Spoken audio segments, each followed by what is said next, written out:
Allah bizi yandıracaq deyir. Allah bir kəsi də yandırmayıb. Biz özümüzü yandırırıq günahlarımızdan. Allahın işi yandırmaq deyil, söndürməkdir.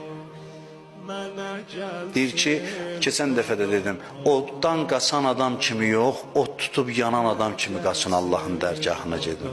Allahın qapısına od tutub yanan adamlar kimi gedin.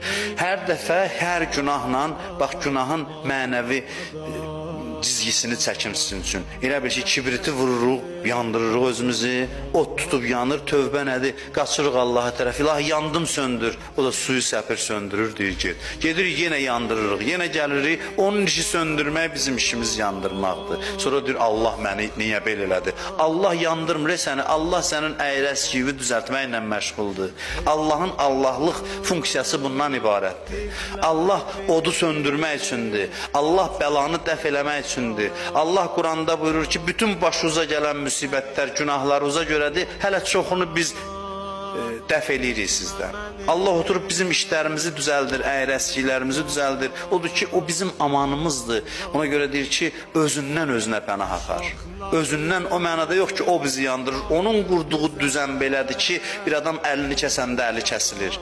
Günahın nəticəsi budur ki, insanın ruhunu yandırır. Ona sığın bundan.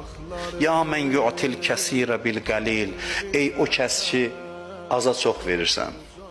Aza çox verirsən.